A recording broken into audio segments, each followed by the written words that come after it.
Ta-da! Cool. Good, you clap. Cool. Prop 2. Thank you very much. I'm going to begin by analysing very basic needs like food and security. Then I'm going to move to how this may change the market mechanisms in Africa. And finally, I'm going to look to aspirational futures and how we might get auxiliary benefits. Before I do so, there are 3 points of crucial rebuttal. The first is to realise that there is a system currently in Africa which by nations cannot actually benefit themselves to the greatest extent by comparative advantage. What I mean is that Angola is incredibly wealthy in terms of the resources that exist there, but doesn't have the infrastructure or the surrounding consumers in terms of nations to sell diamonds, because there are very few that will buy it within one nation. Similarly, Sudan is incredibly oil rich, but there's only so much oil that one country, particularly a developing country, needs. And so it is dependent on the kind of open market that we talk about. The Congo similarly is incredibly rich in aluminium and still buys it in from China in terms of the ties that are available. The massive benefit which is missed by opposition is that you are now able to exploit the wealth that you have most and then funnel that money into other elements of development from within. The comparison that they give you quite clearly is that this is going to be matched with other people trying to flood the market. We concede this on proposition, but we think that it is non-comparative, no thank you, with an inability to stop some countries always flooding you. We think that the state of development is such within these nations that they are dependent, for example, like the Congo in their ties to China, like Mali with their ties to the EU. And when you're that dependent on aid and any trade advantage possible, because you can't trust the nations around you and they will not engage with you, we think you are unable to say no to their flooding and you have the exact same impacts. I guess what we're saying is that there's a massive collective action issue, because everybody wants to sell their goods to somebody else, but everybody's terrified of the fear of being flooded. We effectively manage to mitigate this when we allow everybody to do it together. Second point of rebuttal is he says that this is going to make dictators more wealthy. Like, this literally implicitly concedes the entire case, which is that nations, even particularly autocratic ones in the developing stages, would get more wealthy. What we would point out, though, is first that this wealth is very difficult to actually keep within a dictatorship or any cabal, because we're talking about things like foreign directment in infrastructure and roads and the ability to transport goods. That massively benefits individuals on the ground in terms of changing that and being able to possibly topple a dictator. But we would also point out, like, they already seem to have a monopoly of power. We're not sure what changes there, and at least if the nation could be wealthier in some extent, that concedes an awful lot of our material. Finally, they say that the wealthiest are going to be able to dictate it. This is, of course, correct, as I conceded at the start. There will be some sort of flooding of market. We think it's offsetted by the awful status quo that exists now and the ability to change it. But the first thing I'd like to discuss is the most basic needs. When they say that markets are willing to be flooded and they will not be able to succeed economically in and of themselves, they need to do an awful lot of work to convince you that that's actually a thing you want to succeed. African nations, largely to some, like, I'm not sure if we can just assume that they have a legitimacy or necessity to survive. If I could flood that market with cheaper food that gets to people who genuinely need it in a developing country like Mali, I'm not sure why that is less important than long-term Mali succeeding as a state over a more connected entity with the rest of Africa in terms of trade long-term. They need to do an awful lot of work which says that why people starving right now shouldn't in fact be a priority, and flooding might actually be a good thing. No thanks. But the second thing that's really important is that if you want states to succeed, there are massive existential threats at the moment, like ISIS spreading into North Africa, that are only able to be combated in a cross-border manner. What we mean by this is that there is a massive amount of cooperation and regulation necessary to succeed in something like our proposition. You also have to have an awful lot of cooperation and information sharing. The only way that the EU has managed in terms of successfully setting up an interrelated and interlinked policing system is through policies like the free market, which necessitate that kind of cooperation and allow that going forward. I guess the impact, what I'm saying, is that more people will get food, and more importantly, you're able to have a more successful policing nature. So things always cross borders. Now we're going to have more successful checks on borders, more cooperation to cut things out, and so that's beneficial just in terms of things that are good on our side. No thanks. To get into the meat of this, I think in the comparison in this debate, when they tell you that individuals are going to be flooded, there's a couple of reasons why it would be better, and it is in Africa's interest for all of these nations, in their interest, to allow themselves to be flooded by other African nations as opposed to externally. The first is that you don't have a ubiquitous benefit over them. There is a state of comparison, obviously, within Africa, of some nations like South Africa doing incredibly well. For the vast majority of others, they're in very specific industries in which they excel massively, and others which they don't. And what that means is that in comparison, when you're being flooded with something like China, where you have no benefit and they can undercut you on every foot, there is an ability for you to engage and to benefit yourself. So you will possibly lose your industry if you're Sudan in terms of food or in terms of crops, but you might do much, much better in terms of your oil industry. That money can artificially, by the state be put into infrastructure that would benefit that nation and others. It's important. The second thing is that by sheer proximity, an awful lot of these nations being on the one landmass and bordering each other to a large extent have an incentive to invest in each other. Adam explained that you are more likely to have something like investment in roads or invest in infrastructure when you know that you now can get a benefit out of them. So South Africa knows that they're screwing other countries over, but at least now they know that they can do that more efficiently when they build that country up to a better product. Like, that's not a positive incentive for them to do, but it definitely helps the nation itself in terms of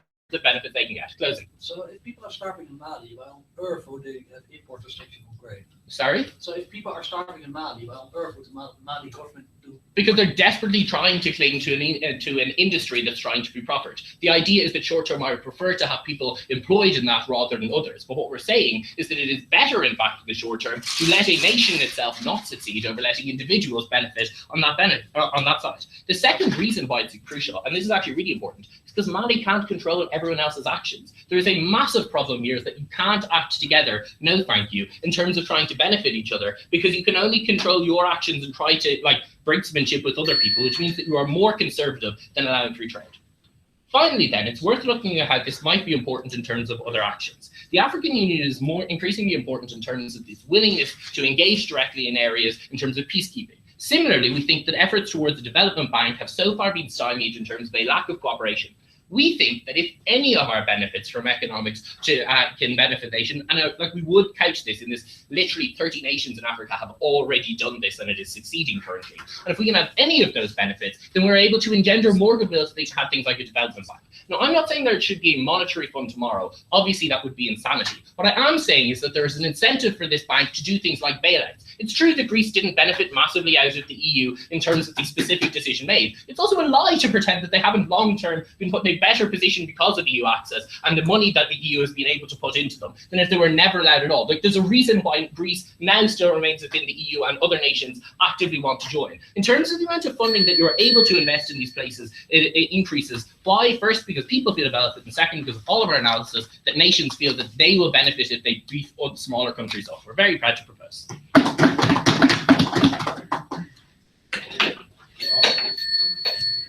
I feel so proud.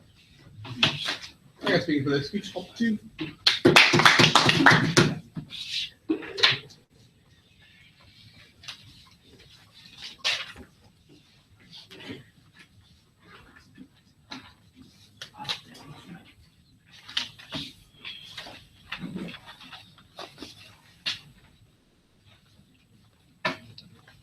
Well, everything the government says sounds somewhat intuitively good, right? I mean, obviously, we want to stop people from starving. Obviously, we would love to have better infrastructure and better industries, and we would like people to be able to exploit their industries to the maximum and be able to export everything. But in no way they show us that this will actually happen. We think that almost all the things that they're telling us are just assertions of something that might work in theory. I'm going to address this in my rebuttal, and after that, I will talk about why not joining in a world where this trade agreement exists is the worst possible option, and why we believe that Greece didn't necessarily join the EU because it benefits Greece, but it joined the EU because it would be harmed so much more by not joining the EU in a world where the EU exists. We don't think that necessarily means that the EU is good for Greece, and I'm going to show you why the sunk costs of joining this agreement will be way too high, especially for the small countries extending a lot of partner has already told. But let's look at what the opening government has told us. They tell us there's a low incentive for infrastructure currently, and what we actually think is that there are always very high incentives to build infrastructure, but in countries that have very scarce resources, it's not a matter of whether it is valuable to you to build infrastructure or not, but rather, can you really spare any money from literally everything else you need to keep your population alive in order to build infrastructure? We think that's only going to get worse under the government, because we don't think that South Africa is going to pay for anyone else's infrastructure, but now they're going to be in a position where they tell you that you need to prioritize building infrastructure in order to be able to actively participate and actively trade over literally anything else, because otherwise we can ban you from our union, right? Also, they assert throughout both of their speeches that Africa now will have more money, but at the same time they tell you that Africa is going to be less reliant foreign countries. We think that at best it's still going to be the exact amount of money in Africa that maybe will be slightly more redistributed, but we don't see any incentive for the big countries to actually or for the countries with more leverage to actually help develop the smaller countries, because if there would be any such incentive, they would be doing steps towards that in the status quo, which they aren't doing. But we actually think that at worst, it's going to be a lot less money flooding into Africa if now they are going to try to focus inwards and try to make it even harder for other companies and corporations to enter, because unfortunately, Africa doesn't have an infrastructure that's and in an industry that's well enough developed in order to be able to be sustainable on its own. And while we're not saying that it is ideal to for them to need to have trades with countries like China or the EU, we think that would be much worse on their side of the house, right? They also tell us that the only thing stopping them from exporting diamonds and oil is the fact that they lack the infrastructure to trade with neighbors. But it is unclear to me who in Africa and who in this new union would be the countries that will be buying diamonds and oil. And also we see that there is not necessarily a problem of exporting stuff like diamonds and oil to the developed country, right? So we think that what's going to be more problematic is in terms of food or in terms of really, really basic goods. And we think that's what's more likely to happen is that the countries that have a higher negotiating leverage in this union will be the ones who will flood smaller countries. Government themselves acknowledge that the reason why countries don't decide on agreements right now is because they would benefit from some imports, but they don't want to be flooded. The problem is that if you can't control being flooded in an agreement with one other country, how are you going to control being flooded in a blanket tariff reduction with a bunch of other countries on a whole continent? We think that's not really realistic, right? Also, they're telling us that they are flooded by the West now, so it's kind of washed. It's not going to be much worse. We don't think you change the fact they're going to be flooded by the West, because you don't magically just build infrastructure in Africa that's going to stop their dependency on the Western countries. But what we think is that you're actually going to make it worse. Let's look at why not joining would be the worst possible option in a world where this exists, right? We think that actually government tell us themselves that they're going to have that the countries are going to have really high financial incentives to join. What I understand by that, it sounds like you're going to suffer really bad financial consequences if you don't join, first of all, and second of all, we think that this kind of implies that there will be very high tariffs on trade with outsiders, hence on any country that does not join. Therefore, countries will be forced to join, even though it would not necessarily be beneficial for them, just because their situation would get even worse in a world where this unit exists. We think the sunk costs are really high. Why? So first of all, one of the things that these agreements can entail is banning state support that support domestic development over international, right? So that means the states cannot set their own priorities, right? For example, I can't invest in my own manufacturer. I can't invest in subsidizing farming in my own country if the priority should be building infrastructure to facilitate imports that no one in the country can't afford, right?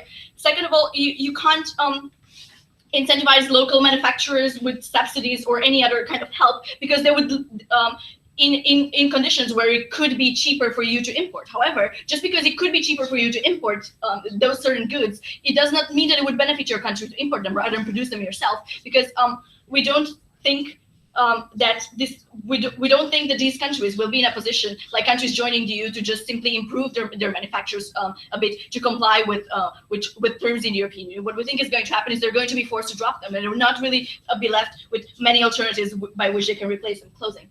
Why does opposition think that Africa currently has a lack of infrastructure? Well, first of all, because the government tells us a lot about how much better infrastructure would get and how much more infrastructure would be built, first of all. And second of all, there is a lack of infrastructure in many underdeveloped regions in Africa. It's only the more powerful and more developed states that have a good infrastructure, right? Also, we think that status quo, there are certain goods, there might be certain goods being done by the West, right? We think, first of all, those are the goods that are lacking in a specific country, and we think that while it might be at the cost of the neighbors of that country, that it's still advantageous to the country that is creating the deal. However, in this in a world where all African countries are negotiating with countries like China or the European Union on an aggregate, we don't see any reason for countries to have a lot of leverage inside this union. Countries like South Africa that is better developed, or Egypt. We see no reason for them why they would not get a good deal from themselves while at the expense of the smaller countries, because we do not see any way in which the smaller countries could stop them from doing so. And the government themselves are telling us about the incentives certain countries have to dump products in Zimbabwe or Mali. We do not think that the incentives of countries like Egypt or South Africa would stop. We think they would have much more leverage to exploit these countries even more. And we think that the situation of the African countries as a whole would just get worse. For all these reasons, I'm very proud to close.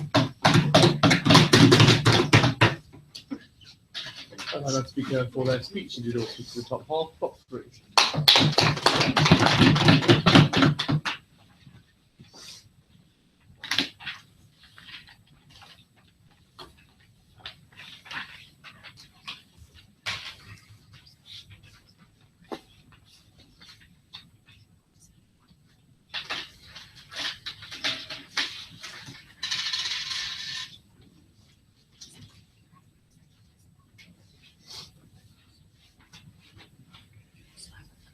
So I just asked the speaker why Africa might not have currently had infrastructure, and perhaps you misunderstood my question, but the question that I asked was specifically because this debate really is about what the situation is now and how we can get better off through different kinds of policy agreements. Because the reality is that the reason why Africa currently does not have a lot of infrastructure has a lot to do with history, and has a lot to do with colonialism, has a lot to do with Western powers taking an extreme amount of advantage, and currently, as we're seeing with neocolonialism in China, taking a lot of advantage of African countries. And what I'm going to bring you, and what we're going to bring you in closing government and extension, is how we think that a lot of the spillover effects of unity and interconnection and integration can really bring Africa into a better level of political negotiation and inter-reliance to make it a much more stable region, much more economic, powerhouse region, and help its global influence kind of moving forward, as well as kind of extending a little bit more upon some of the economic benefits that opening brought us. So what is like African unity, and why is it strengthened by these kinds of new interrelations? Well, like Pan-Africanism has been, something that has been discussed for a long time, past 100 years. Of course, we had like lots of figures like Kenyatta and like Kwame Nkrumah, like coming back from like the first Pan-African Congress, but up until like the fifth, and they discussed a lot about these issues. It's not like a new problem that is like suddenly like, oh, like Africa just suddenly doesn't have infrastructure and what will we do? No, this has been a systemic issue for a while. And as opening already brought you, we think that under free trade agreements, a lot of infrastructure, will happen because of this kind of interreliance and this sort of thing. Having, if I sell products to your country, well, I probably should figure out a way to get them there. So I probably should build a road and that sort of thing. And we think a lot of the spillover effects that we touched upon, why infrastructure is good, but we think that a lot of these spillover effects lead to this interreliance between the countries. Because a big reason why in the European Union is integrated, becomes more and more integrated. The big reason why the United States is integrated is because of like serious investments in like highway infrastructure and these sort of things that allow for countries to kind of have more understanding and interconnection. And why is this important? Well, okay. We've had thus far different attempts to try to have Africa become more of a player on the world stage. It's a little bit, startling that 1.16 billion people, which accounts for like 16% of the world, has a much less stake in international politics than Europe, which is like, I don't know, 743 million, something like around there. So it's like a very, very sad state of affairs when we have all these people who get much less of a voice in like kind of global affairs and stuff like that. No. So what we're saying is that we think that if Africa is seen as kind of this more united bloc with like more powerful infrastructure and these sort of things, where you can see there's like more growing economies and stuff like that, you can actually give a lot of people voice in a more kind of organized African Union that's not just necessarily the political integration, but have more incentives for interconnection, for common policy. Because why is this the case? Why do countries become more politically unified, and why is integration good? No. So we think, and there's an effect that's talked about a lot, and there's a reason why Western powers initially pushed different free trade agreements on countries. And I agree there are problems too, and I'm going to address those as well. But one of the very good things about free trade agreements is we have this effect, like with the infrastructure, these sort of things, where when you're in trade with someone else, you tend to see the similarities between yourself and other countries who are in part of these free trade agreements. So it's not so much like I am here, then the border is right here, right? And then there's this other people over there. But no, because you have this new infrastructure, because you're trading with them frequently, you have more equal terms to understand each other on. And we think this leads to integration, which can be very, very helpful for the building of political blocks in the future. No. So what currently is helpful about this kind of integration? Like I already talked about, like kind of how Africa can become more of a powerhouse bloc in the world, but why does that even matter at all, right? Well, we think that if you have more kind of social capital built up in Africa, a lot of the solution, because currently Africa, the situation for a long time has been a sort of divide and conquer as far as to a lot of the problems it's faced. It's that Western powers who quite literally have drawn the lines going back to the Berlin Conference, and they have stated that these resources will be here and those resources will be there. No, so what we're saying is that if Africa can have like kind of more common understanding, if Africa can see that like some of these lines of delineation and stuff like that aren't as they can use these resources, they can mobilize having maybe a Cape Town to Cairo railroad station that can allow for a lot more newer businesses to come up, because we think that once you reduce a lot of these barriers, it exposes this large population, this large market to kind of new innovations, new industries that are coming up, this sort of thing that we think really can be helpful to the entire society. Sure. Okay, so you see a problem for which, an economic problem for which the West is responsible, and somehow assume that African nations are simply selflessly going to help each other, when in fact it is far more likely that they now are going to yeah, I mean, the basic argument you made so far were like you have the rich countries. The basic argument you have so far, we have the rich countries. Yes, of course, elites like around the world will hurt like less fortunate people. Yeah, of course, strong countries in the world screw over countries that are less powerful. That's the status quo as is, and you already like exposed the dichotomy. I think it was like pretty well addressed so far. Where okay, in our model, it's going to be doubly like, screwed over, because first of all, you're going to have the foreign direct investment screwing them over. You're going to have and then you're going to have the new like crazy, scary South Africa, which somehow is going to be screwing over the Rwandas, right? So we think this isn't really the case here, because we think that this interreliance is better than the status quo. Of course, there's still going to be the problems like we see within in the European Union right now. But the fact is that when you have this social capital increase, when you have this increase in infrastructure, this leads to more regional stability, and this also leads to regional understanding that can then have that terminal impact on strengthening Africa as the whole, because then African problems aren't to be solved by foreign solutions. Then having problems with unemployment is not solved by selling more Angolan oil to China. It's solved by having this kind of interreliance. And of course, we think that there's still lots of problems there with having other countries sort of take advantage. That's the same in any free trade agreement. But we think that the net gain from all of this sort of thing is still the increasing of this cross cultural exchange. But then also we think that at the end of the day, even if this all completely fails, you still have roads, you still have infrastructure, and you still have these kind of links between these societies that can then Africa as a whole. And if you have this more united Africa, then this bloc international community and stuff like that, when foreign countries are coming in to try to access this new common market, right, you have a lot more negotiating power. It's like Obama talks about with criticizing Brexit, and we'll see how that goes. But like basically, if you have a regional bloc that is working together, it goes to the front of the docket on free trade agreements. It becomes a better lobbying power as far as the international community. And really, the only way you can move forward in Africa is by giving it more of a voice in the world compared to the history of colonialism. But then, even more importantly, leaving it behind with the tools to pick itself up. And of course, you will have still exploitation as the world goes. But for the most part, it'll be it will be at least African on African exploitation that we think will lead to a common understanding and to more international influence. And for all these things, we're proud to have proposed. Thank you. Like I'm speaking for that speech in the painful reminder of the President's visit to the UK. Top three.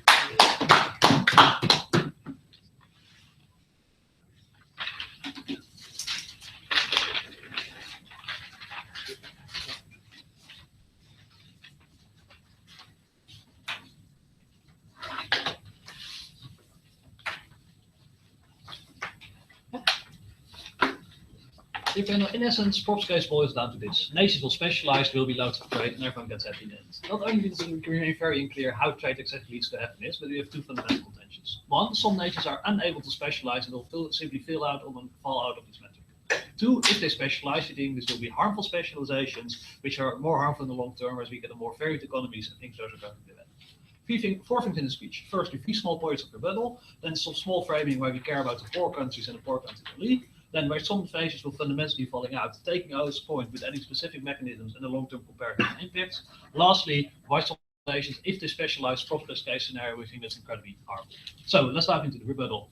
Well, I would like to point, especially towards OGE, that it's still a choice, right? You're not forced to restrict. At the moment, people also note that many African states are either democratic or there's some sort of accountability. If people are literally starving on the street and you're like, no, I'm going to protect the agricultural section, if that's the better choice, that's a choice we think you definitely should be allowed to have. More importantly, you're probably not going to do that, given the fact that people are starving on the street, right?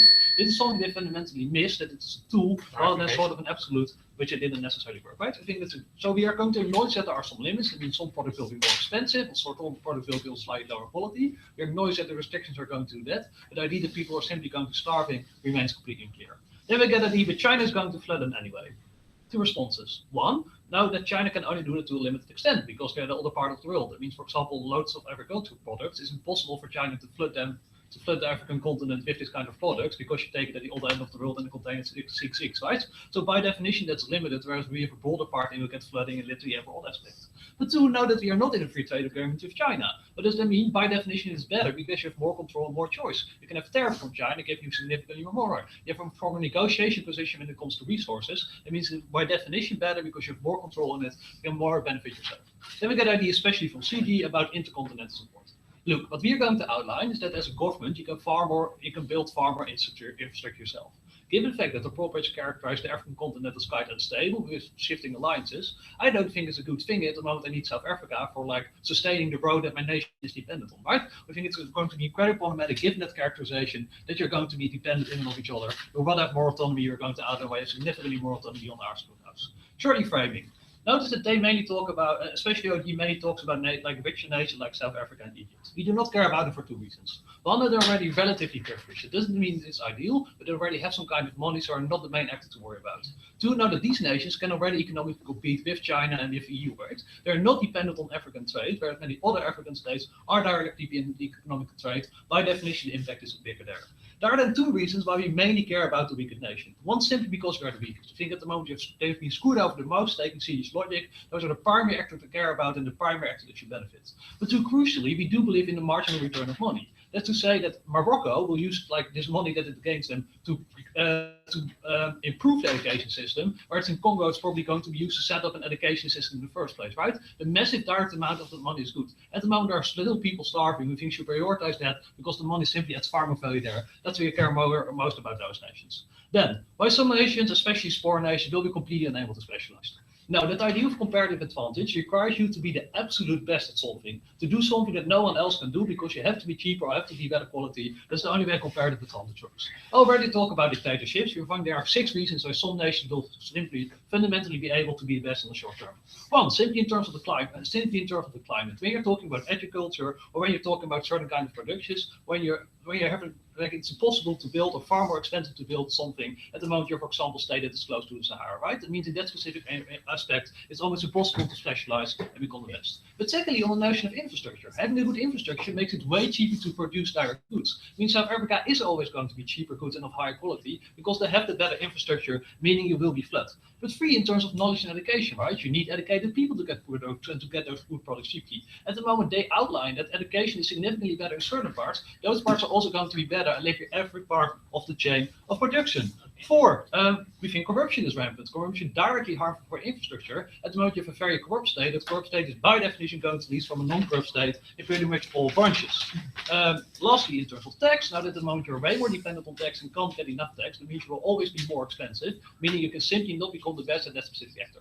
What does that mean? It means the weakest nation in this debate will directly simply lose out. At the moment, they have to compete with South Africa. They do have to compete with South Africa on that side of the house. 2 reasons why that's harmful. Firstly, when we look at the comparative, on the art side of the house, you can support your own branch of industry. What does that mean? That artificially you create demand by it, because that's the only kind of industry that you are allowing in the first place through regulations or through import tariffs. What does that mean? That means there's directly money being timed to that branch of government, meaning it is able to develop more and more and more, to hire better people, to invest in the infrastructure, meaning the branch of industry will grow. It means you have a far bigger choice on the arts of the house because you have a far more varied economy that you can use in any meaningful way, meaning on the long term you have a more varied economy. Now, this also deals with the EU analogy. You're only allowed to join the EU at the moment you're a very developed economy, given the fact that you then can be the best at something, right? At the moment, you're not that developed yet. We don't think you're ready for the free trade in that sense. we think therefore it's problematic. But secondly, on the notion of tax. By definition, on the our side of the house, you're going to get more tax because you do have an industry in the first place in your own nation, because you can have the tariffs. Notice when we talk about the weaker states, this tax makes a fundamental difference because it does allow you to set up an education system and does allow you to take care of the weakest. Even if you don't believe any other impact, you do get a better development and a better basic network on the our side of the house because at least you get some tax in. Oh, sorry, you will take one. Then, thirdly, some nations, even if they're specialized, taking Prop's best case scenario and still explaining why it's harmful.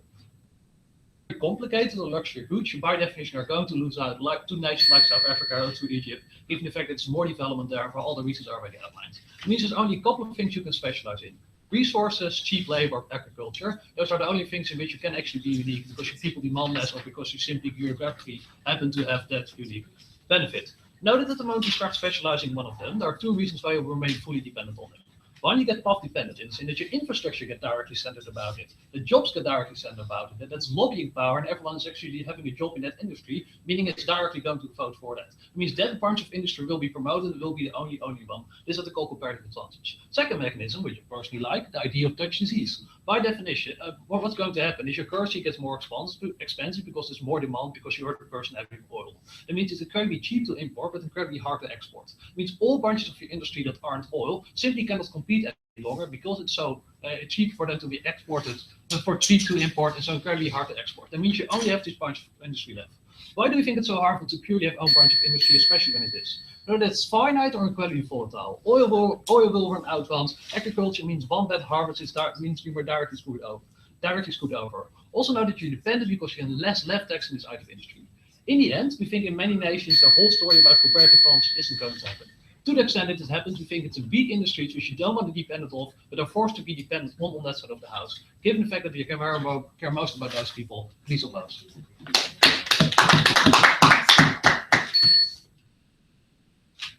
I'm going to speak for their speech Prop 4. Ooh. It's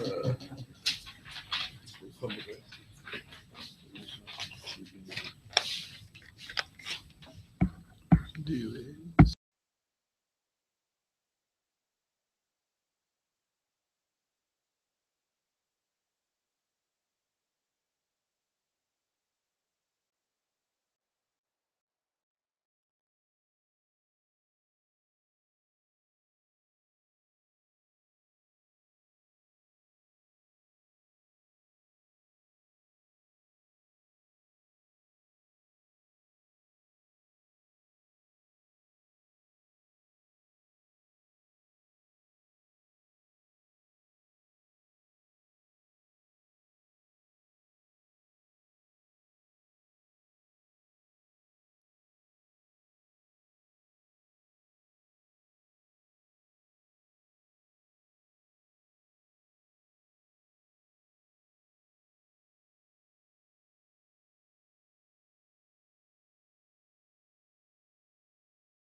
Mother.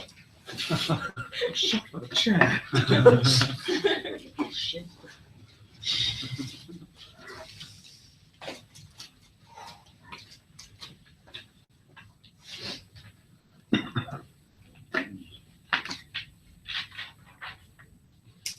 2 points in this summation. First, I'll talk about the general benefits that free trade might have and analyze whether they uphold. Second of all, we'll look specifically at developing industries and why on the long term this screws specifically for countries over because they are no longer able to develop their own.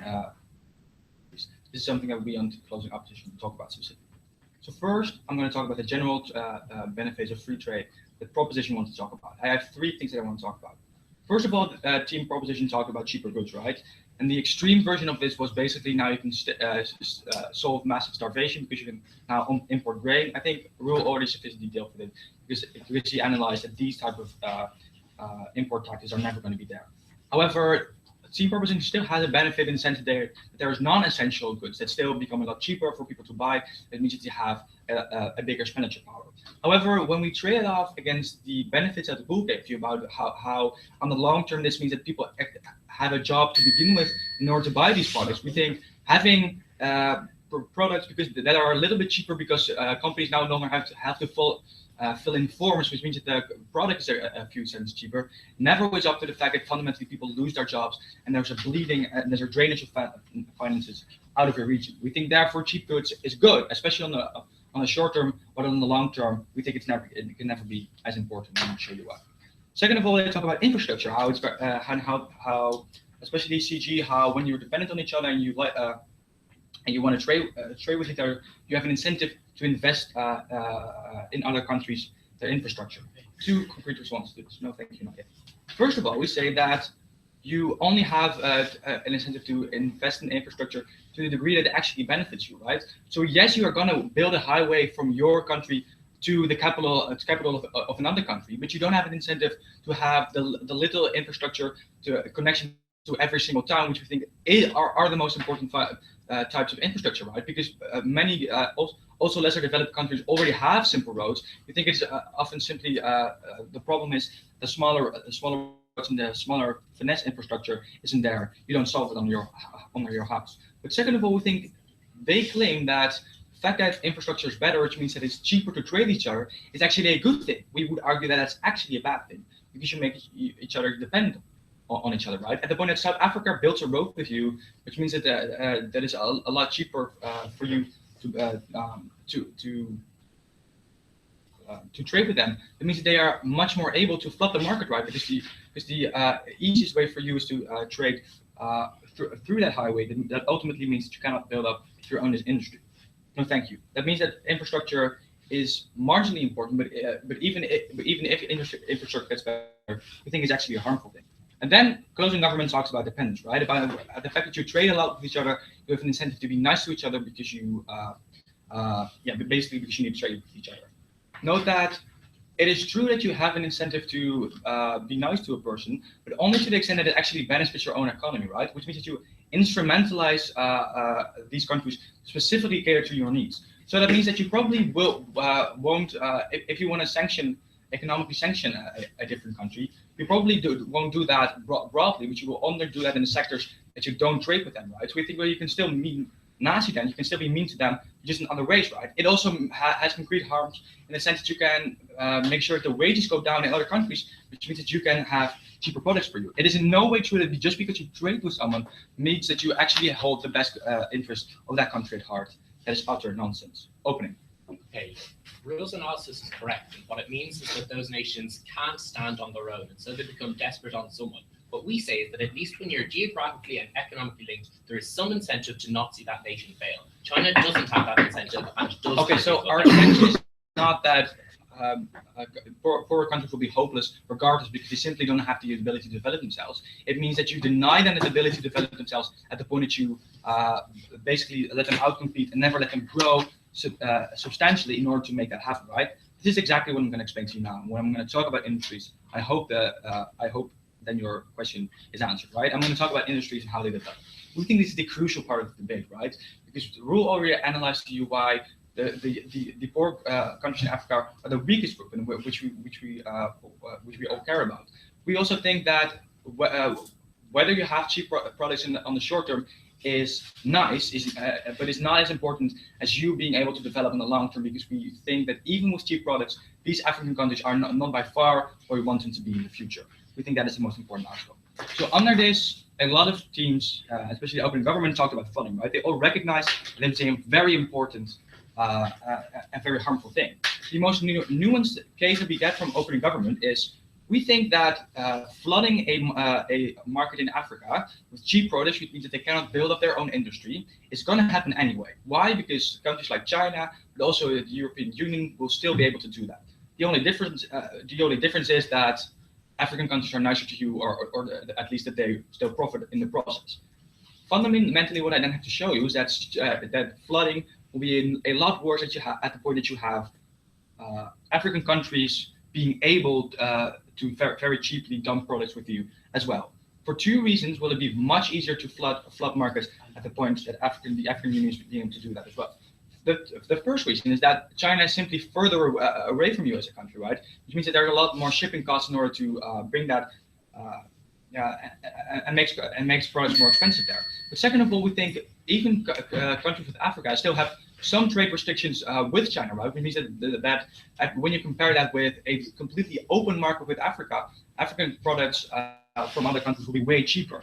But ultimately, that ultimately means that it becomes way hard to build up your own industry because flooding is a lot worse. We'll specifically analyze to you why this is so incredibly harmful. Because first of all, he analyzes to you why it makes it impossible for many countries to develop on all fronts, right? He gives 6 reasons for that. Presumably, some of those are actually true. What is the impact of that? So what is the impact of that, right? It basically means you as a country bleed out because you have a lot of cheap products coming in, which is great. But you don't have any, means or industries in order to win that money back, right? So ultimately, on the long term, that means that all of the capital is going to be drained from your country. But second of all, even if you were to be able to develop an industry, it is only on a very small scale, a very specific industry, right? It means that you become path dependent and you become dependent on industries that are not sustainable. Ultimately, on the long term, that means that people in these poor countries will suffer. Back to applause. Thank you, speaker, for those speeches. You'll speak to the round. You'll step outside, have a chat, and we'll have a discussion before you out.